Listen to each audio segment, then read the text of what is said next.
Hey everyone, my name's M. Kosler. This is The Legend of Zelda: A Link to the Past. It's a very popular speed game and casual game. Came out for the SNES in 1991. And today I'm going to be running the any percent no EG or any percent no exploration major glitch category for this video game. In the Link to the Past community, we classify the speedruns as either a major glitch speedrun or a no major glitch speedrun. For no major glitch speedruns, those include things like any percent NMG, low percent NMG, 100% NMG, Master Sword percent, things like that. No major glitches, you're beating the game as close to intended as possible. We might change the route a little bit. We might use some minor glitches that don't really break the game too much, but it's as close to a glitchless version of this game that you're going to get. The probably most popular version of an NMG category is any percent NMG. And the world record for that category clocks in at 1 hour, 23 minutes, and 10 seconds by Zelda. Contrast that with the major glitch categories, which lets you break the game as wide open as possible. Those speedruns in that category include things like reverse boss order, swordless, and like true any percent, which is probably the most popular major glitch category. Contrast the time, the world record for the true any percent category is 1 minute 31 seconds by Low Mig.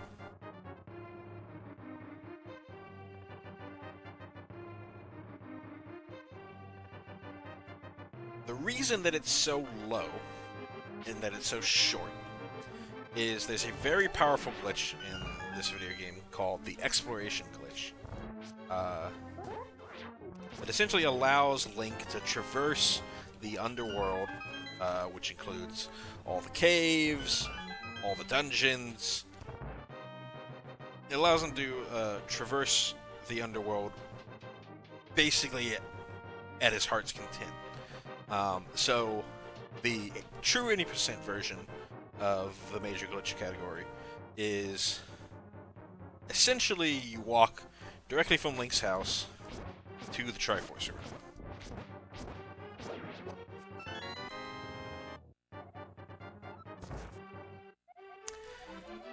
But because the exploration glitch is so powerful, you don't really get to see, like I said, all the different ways that you can break this game open. It's a 30-year-old game that's had quite a lot of people looking at it and trying to speedrun it and trying to go fast and trying to bust it open. So there are so many glitches, so many clips, so many different things that you can use that kind of all get overshadowed by the exploration glitch. So quite a number of categories, or quite a number of speedruns in the major glitch category, explicitly disallow the use of the exploration glitch, which is what this category that I'm running does. It's still 80%. I'm still trying to beat it as fast as possible, but I don't want to just use the exploration glitch and walk my way directly into the Triforce Room. One of the consequences of not using the exploration glitch is the game, as it starts out, is in this rain state. And it might not seem like it, but the rain state affects a lot of the overworld and the whole game itself. So we really want to get rid of it. And the simplest and fastest way to do so is to just beat this first section as intended. Go get Zelda, bring her to the sanctuary. That clears this rain state. Side effect of that is it allows us to get this blue boomerang, which we'll need in the very last dungeon. But really, we're trying to clear the rain state.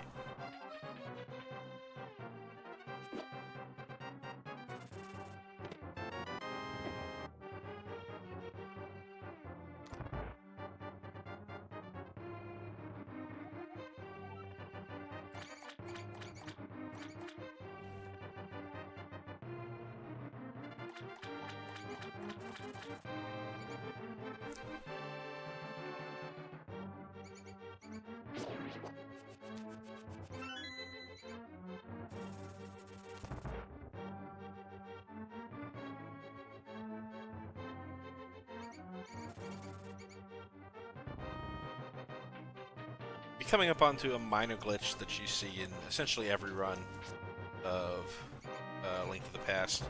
If I were to go straight down out of that doorway, then I would get a text box where Zelda is saying, in this case in Japanese, hey, pull on one of the plunges, that'll open the door. But if I go directly to the left or directly to the right outside of that door, then it skips that text box. That's part of a minor glitch classification. Which is pretty much why you don't see things like glitchless, because it would disallow us from using things like that. One difference between most NMG categories, most no major glitch categories, and major glitch categories is pretty much all major glitch categories allow the use of save and quit. Because for some of the glitches, if you screw them up, really the only thing that you can do is save and quit. So, rather than having to walk all the way from Sanctuary down here to Eastern Palace, we can just save and quit to Link's house and shorten that trip quite a bit. So now we're going to see the first major glitch. It's the Eastern Palace clip. I walk all the way over here. Do some movement up against that slope. And I'm in Eastern Palace. Essentially what we're doing there is we've got this big old screen that is the entire Eastern Palace overworld. And we clip through the bottom of the screen in a way that the game doesn't expect, so that it wraps us all the way around to the top of the screen, which is right where the Eastern Palace entrance is. That clip that I just did is not really required. It's an optional glitch. The fastest that you do it,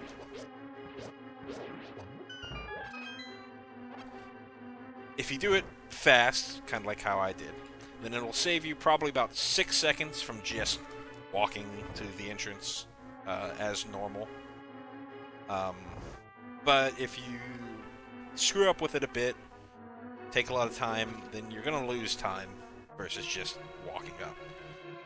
And there's no real easy way to, bail out of trying to do that glitch and then just walk up to the Eastern Palace as normal. I'd have to walk all the way back to that entrance, or to that left side where I started from.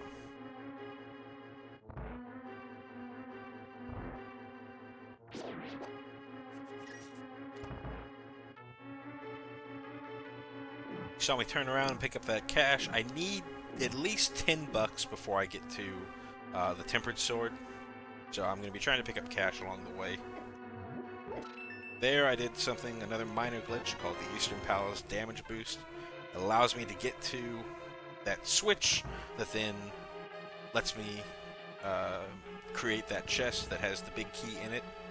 You use the iframes that you get from damage boosting off of that tentacle monster called Popo.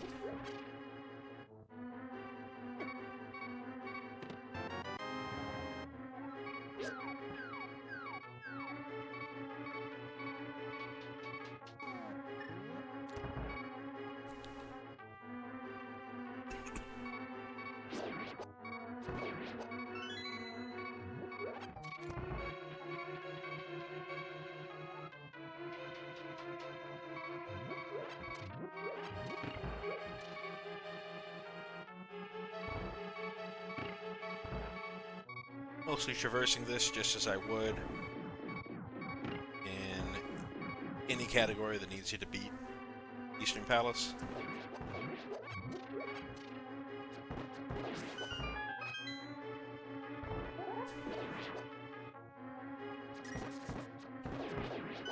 And we got our $10, so we're good to go.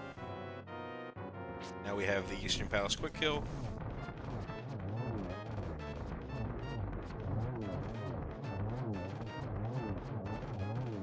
Essentially what you're doing there, you shoot 5 arrows to the right in order to set up that one Armos Knight so that he only has 1 health remaining. And then you try to kill the last 2 Armos Knights at the bottom corner there, one right after the other. If you do it fast enough, the game doesn't have a chance to turn the last remaining Armos Knight into its enrage phase, which would fully heal it. Doesn't save that much time, but you might as well go for it. Really, the only reason that we beat the Eastern Palace is because we have to get that green pendant in order to talk to Sahasrara, this guy right here, and have him give us these Pegasus boots, which we use in quite a number of places and are absolutely required for the version of the route that I'm going for. We also pick up some bombs in the back of his hut, and then we're going to save and quit and go to the Sanctuary. So it might have looked like I've not really done that many glitches up to this point, but now they're going to come fast and furious. So I'm going to try to explain them as quickly as possible. First thing we have coming up is Death Mountain Access, or Death Mountain Ascent. Normally the game wants you to go to Desert Palace first. First have to go to the library to get the Book of Medora, go into Desert Palace and get the gloves in order to pick up a rock that's blocking your path to get to Death Mountain. We bypass all that by doing another slope clip on that particular slope that allows us to get right on top of Death Mountain. There's a bunch of different ways to do this Death Mountain Ascent clip. The one that I'm doing gets us right next to the Old Man Cave, which we need to rescue the Old Man in order to get the Magic Mirror, which we're going to use for a couple different spots in the run. Excuse me.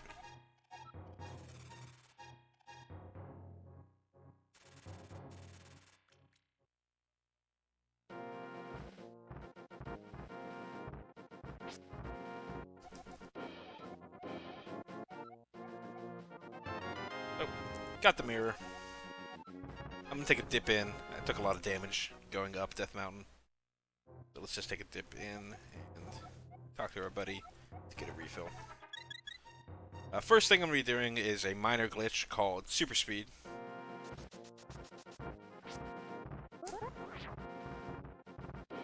How that works is you charge up a spin, you release the spin. If you press the A button on the frame after you release the spin, then it puts Link into a state that allows him to move at super speed, at dash speed in all directions without having to charge.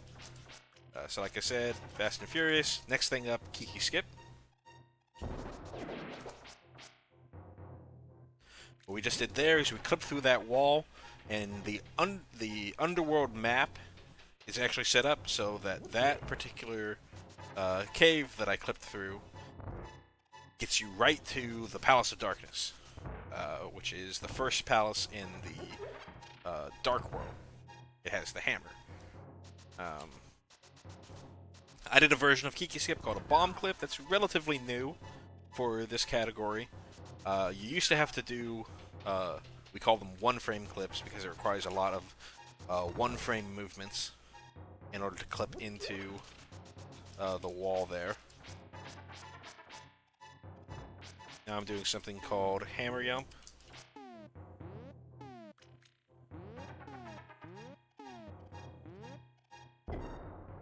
That's another minor glitch that allows us to get across that gap and clip through that rail in order to get the hammer. You might have noticed Pod was a little weird looking. It's because when we entered it through the cave, it left it into this cave state. And that cave state means that we don't have to collect any keys.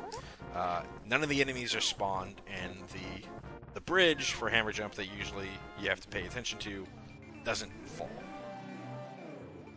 Again, Fast and Furious. Now we're trying to do Death Mountain Descent. I walk in a particular motion to that part of the screen, which is actually a screen transition, but because the camera's so broken, you don't really know that it is. The game doesn't really know where to put us, because that's not really where the screen transition should be. So it kind of wraps the screen around a couple times and then spits us out on the next to the sanctuary in the Dark World, which is what we're trying to do. We want to get down to the Dark World as a bunny. Normally the only way to do something like that would be to defeat Aghanim and not have the Moon Pearl. But even then, we want to be able to get over to Kakariko Village because we want to be able to use the hammer. So we have to use that Death Mountain descent to get here, because we need to get to that frog right there. So again, fast and furious, we're on to our next major glitch. This is called mirror jumping.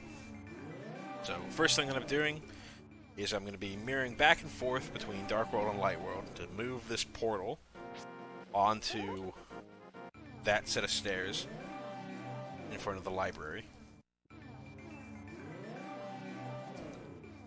And then, once I get it to the position that I want, I'm gonna be attempting to jump off of the ledge. But the very first frame that I jump off of the ledge, I'm gonna be trying to use the mirror so that Link moves one frame to the left. So 1 second.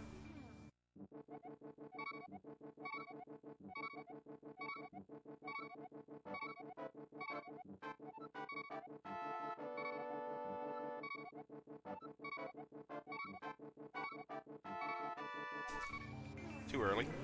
What I'm doing is I'm looking at the frog. The frog has a jump cycle animation, and I'm looking for a particular frame in his jump cycle animation to know when I should be pressing the Y button. So I'm using these select buffers to advance the frames. Too early again. It's fine. Too early loses about 12 seconds. Too late, I have to reset up this whole mirror. So, too early is totally fine. There we go. We got it on time.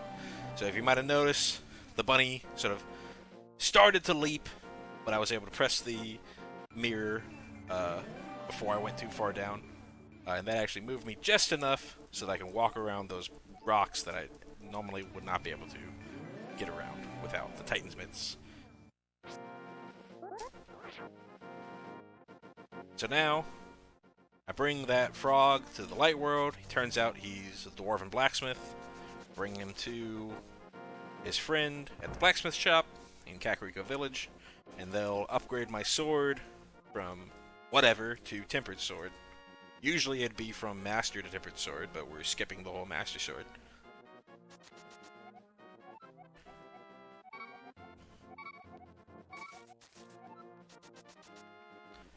And this is where we needed that $10. They generously upgrade my sword for just a small fee of $10.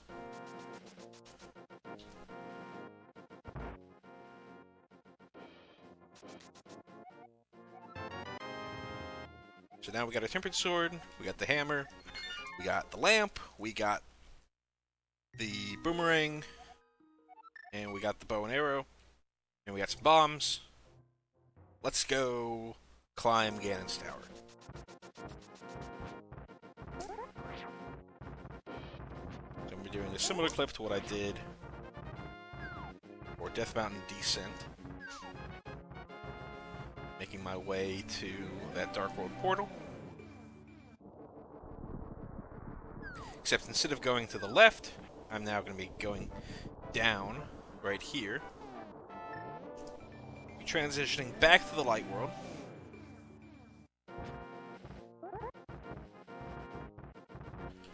I do a boots clip into the side of the cliff there and transition back to the dark world.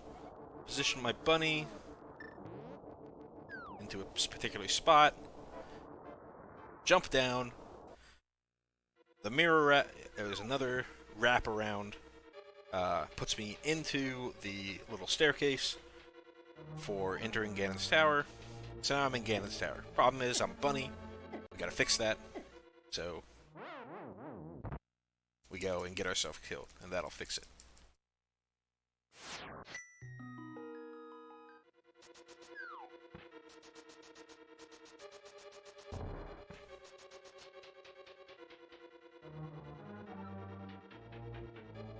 So now we have to climb Ganon's Tower with 5 hearts and just the items that we currently have.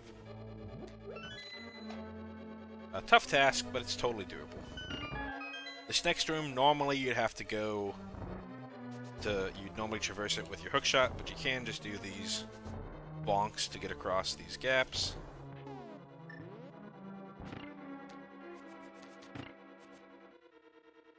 Here, normally I'd use hookshot in order to hit that switch, or I'd use a combination of the boomerang and hookshot to hit that switch. But you can sort of throw it at an angle like that and hit the switch. Here, again, I'd have to use hookshot normally, but I can actually do a bomb jump.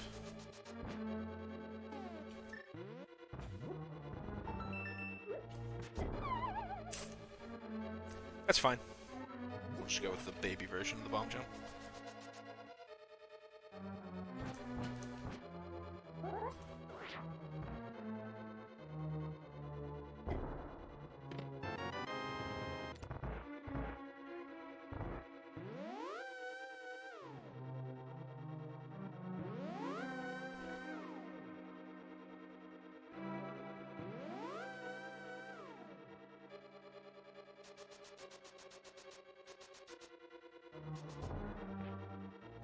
Do a little bonk there to get around that portal without having to go through it.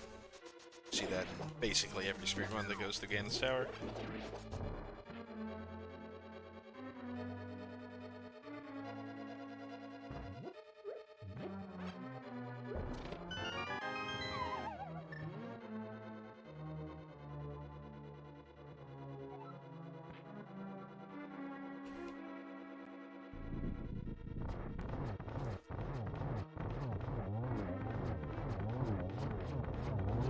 Here I'm finding their almost nights again.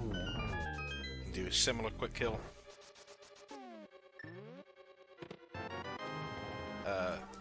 Because we're doing a marathon safe route, normally if I were going for PBs, I would just continue to try to go up Ganon's Tower. But I'm going to take a quick little detour and go pick up the red mail here. And then I'm actually going to take a death warp to the front so that I can refill my hearts.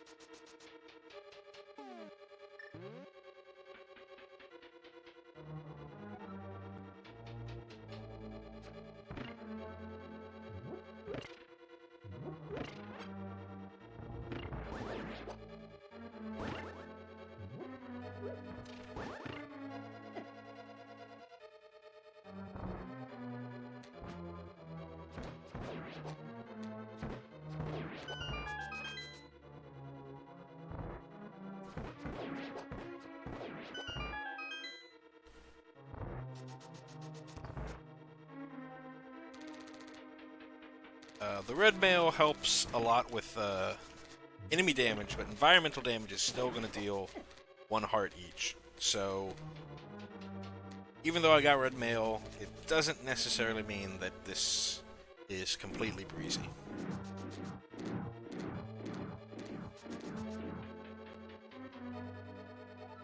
This gauntlet can still easily kill me.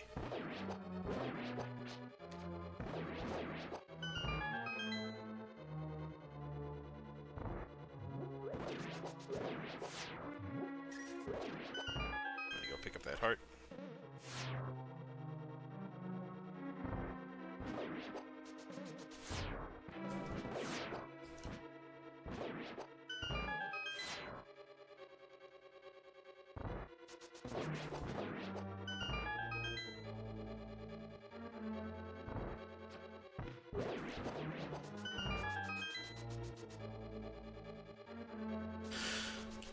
So now I'm going to hang out here for a little bit. Wasting time in that room sets it up so that all 3 of these land mollusks spawn at the same time,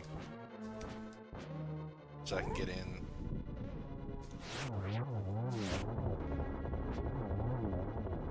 Some quick spins. We got a nice double spin there. And let me pick up this heart too.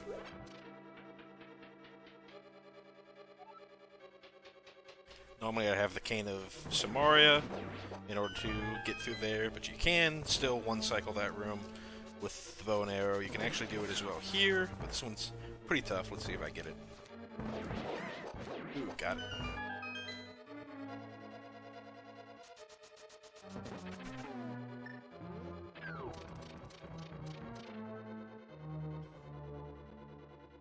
Normally you'd have the fire rod, but with no fire rod we have to light these torches a slightly different order.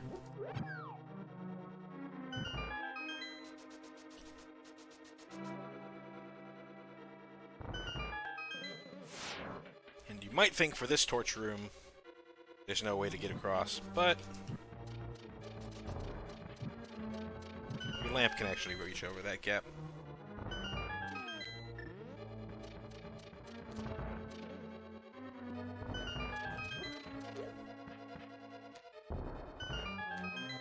So now, here comes the real fun part. Those boots that we got at the very, very beginning, we're going to use to get across this gap.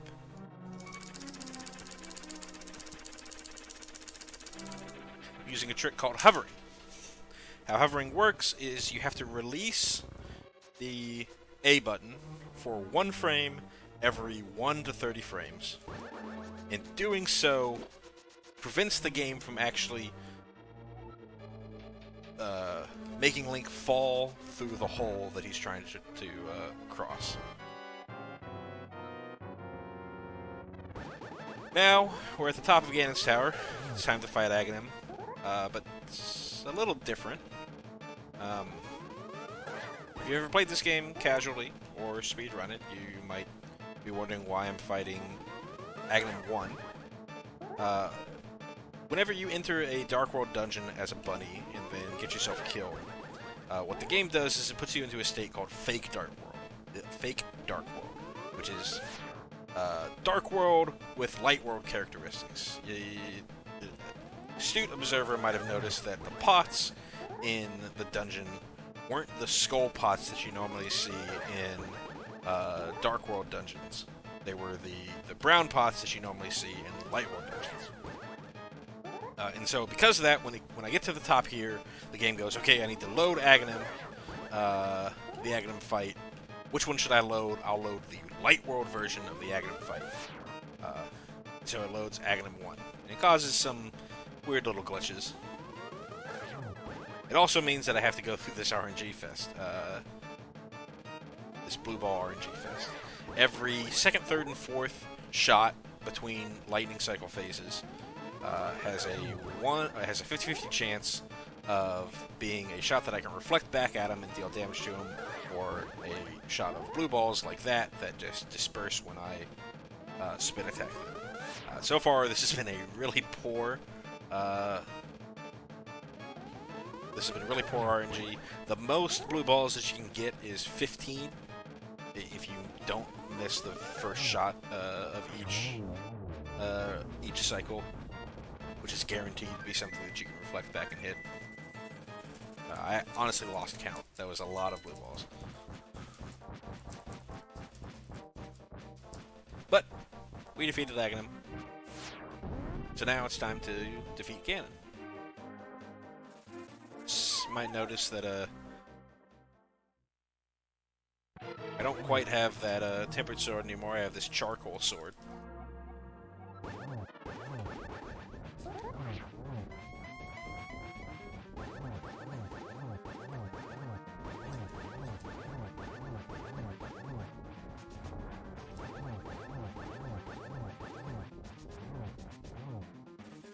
So, first 2 phases take 12 hits to get through each phase. Even without the hook shot, you can still get a 1 cycle for each of the first 2 phases pretty easily.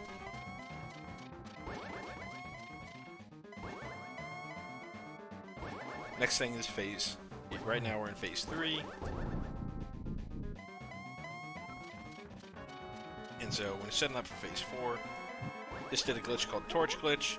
If I light that torch before the second torch gets unlit, then I only ever have to light this torch throughout this entire Phase 4. I'm also doing a glitch that allows me to deal damage to Ganon without the silver arrows. Normally the game expects me to swing at Ganon, turn him into sort of this blue state, and then switch to the silver arrows to shoot him. But I have about a 2-frame window just as he's teleporting from one place to another to swing at him. It takes 12 of these spins or hits, or just regular swings, with the tempered sword in order to kill him, which I just did.